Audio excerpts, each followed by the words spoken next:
høre de første live-strofer fra det nye album af Thomas Helmig.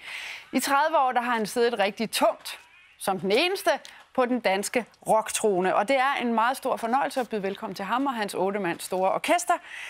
Nu skal de spille nummeret Så lover jeg. Værsgo.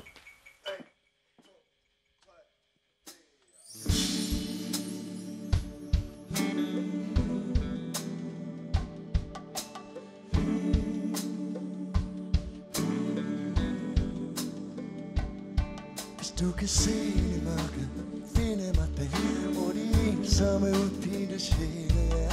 Du kan læse højt for mig fra englenes bog. Du kan lokke mig frem igen på engelsk sprog. Dine læber kan kysse mig endnu en gang, på trods af alt det der med samme trang. Og lad ske, hvad der så må ske. Hvis du kan det, så lover jeg, at jeg vil passe på dig altid. Så lover jeg, at jeg vil passe på dig altid. Vis mig, hvad der sker for dig, så vil jeg passe på dig altid. Hvis du kan stå midt i livet og tænke og gå ud, er det smukt, når selv grimme blå folde sig ud. Du kan genkende fjenden, fanden selv, så gør de mod dem begge to alligevel. Du kan tro på, at i morgen bliver en bedre dag, og smile lidt ved tanken, mens du klæder dig af. Og lægge dig her ved min side, lægge dig her ved min side. Og giv det et skud, giv det en chance til. Giv det et skud, hvis du kan det. Så lover jeg, at jeg vil passe på dig altid. Så lover jeg, at jeg vil passe på dig altid. Giv mig, hvad der sker for dig, så vil jeg passe på dig altid. Yeah, jeg vil passe på dig altid.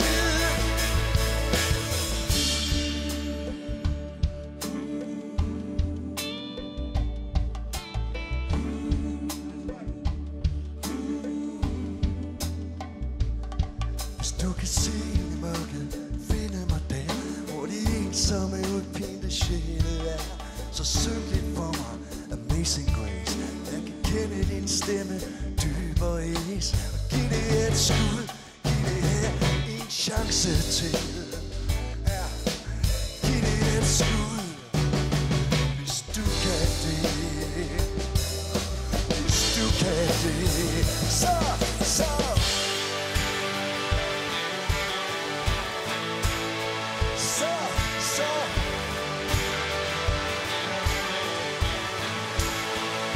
Hvis du kan det, så lover jeg, at jeg vil passe på dig altid. Så lover jeg, at jeg vil passe på dig altid. Vis mig, hvad der sker for dig, så vil jeg passe på dig altid. Så vil jeg passe på dig altid. Syng for mig.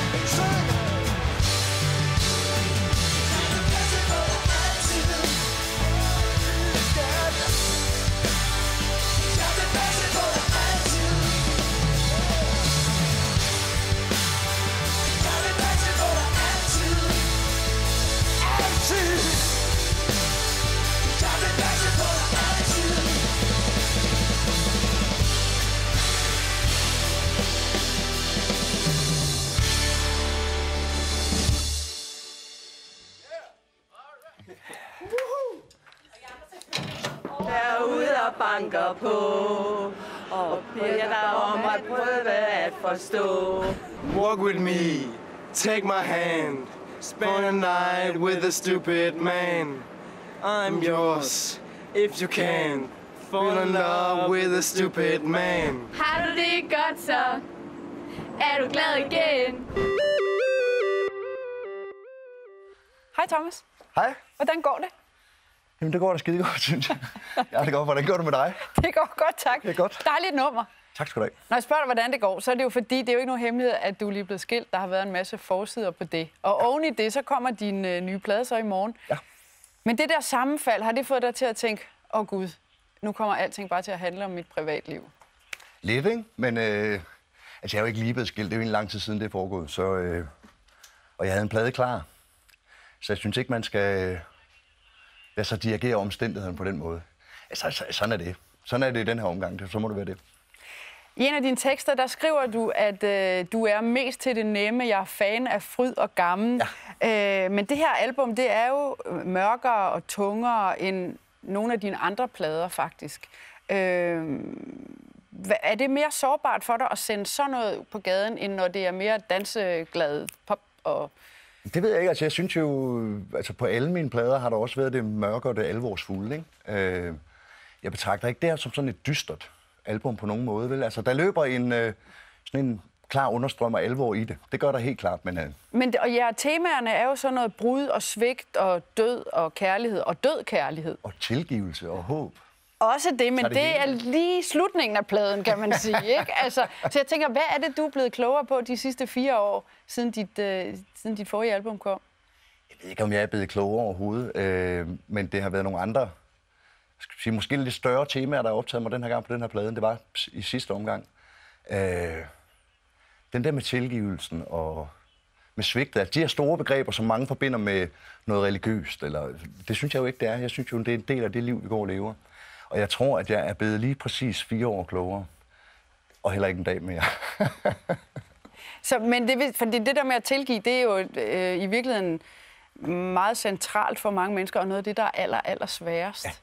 Altså, så synes du er kommet et stykke ned ad den vej i hvert fald? Ja, altså det der med at... det er der noget, man spekulerer på, eller jeg spekulerer på, det der med at være i stand til at tilgive sig selv også.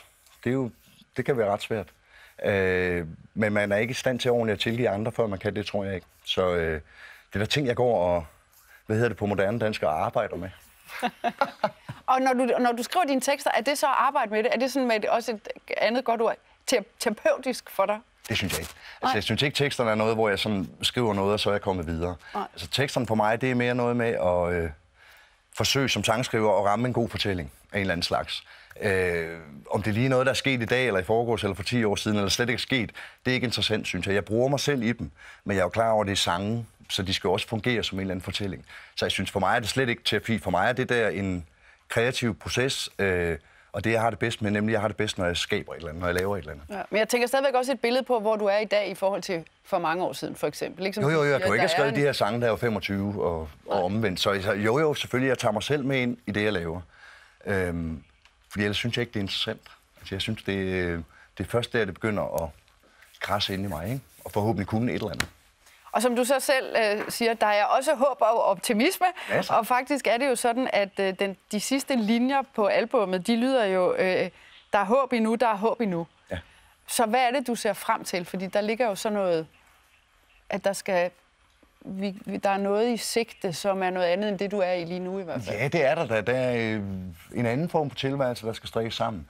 Lige i øjeblikket ser jeg frem til at udgive en plade og komme ud og spille med den. Men jeg ser jo selvfølgelig frem til det, som alle andre, eller mange andre gør, som har børn for eksempel, og se, hvordan det går dem. Jeg ser frem til morgendagen i det hele taget.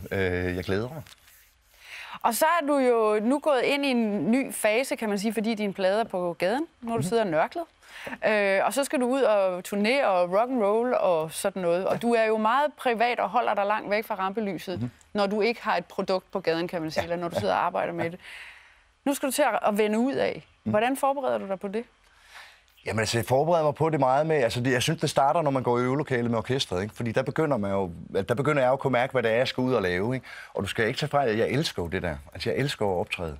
Jeg har det bare sådan, at når lyset er slukket, så vil jeg helst bare hjem til mig selv. Eller på hotellet. Altså, jeg er ikke så interesseret i resten af den der offentlige ting. Altså, det har aldrig rigtig sagt mig så meget. Men jeg elsker at optræde, så det glæder jeg mig jo helt vildt til. Og så er der jo det der med, at du har jo lavet så mange hits. Nu hørte vi bare lige nogle enkelte af dem sunget af folk på rulletrappen. De sang udmærket, ja. splendid. Men du ved jo godt, hvordan det er, når du er ude og optræde, så vil man bare rigtig gerne høre dine hits, ikke? Ja. Og du har rigtig mange af dem. Ja. Så jeg tænker, det må på en eller anden måde også give nogle logistiske overvejelser, for du vil jo også rigtig gerne have, at vi skal lære den der plade godt at kende. Så hvad stiller du op? For du kan ikke bare fyre den der af, og ikke nogen af de andre. Nej, det kan jeg ikke. Jeg har fokus på den der, når vi skal ud og spille næste gang. Det er jo ligesom sådan en præmien for mig at komme ud og spille noget nyt og præsentere noget nyt. Men altså, jeg elsker jo selv at spille mange af de her gamle sange, ikke? Det, der er med de her koncerter, det er, jeg synes, de bliver lidt lange efterhånden. Men altså, der skal jo prioriteres, så der er nogle af de gamle numre, som jeg så arrangerer om, så de får lidt nye klude. Nej, det må du heller ikke. Det skal være, som vi kender det. Okay, så lover jeg at spille din favorit, som du kender den næste gang. Men det er jo nye sange, og så er det så mange af de gamle, vi kan nå. Altså, jeg nyder at spille mange af de her gamle sange stadigvæk. Jeg synes jo, det er nogle fede sange, faktisk, mange af dem. Og det er vi jo rigtig mange, der synes. Men Thomas, prøv at høre, jeg vil ønske dig rigtig meget held og lykke. Tak. Som sagt, den rammer gaden i morgen. Ja. Og derfra så kan man opleve dig på turnéen fra starten af det nye år. Ja, det er i februar, tror jeg, vi går. Ja, lige præcis. Og man kan se dig til DMA. Det kan man også. Lidt, ikke mindst. Tusind tak, fordi du kom. Tak, fordi du tog dit store orkester med. Og held og lykke selv. Ja, tak. Ha' det godt, til vi ses igen. I morgen, der er der ikke noget God Aften Danmark, fordi det er nemlig der, hvor vores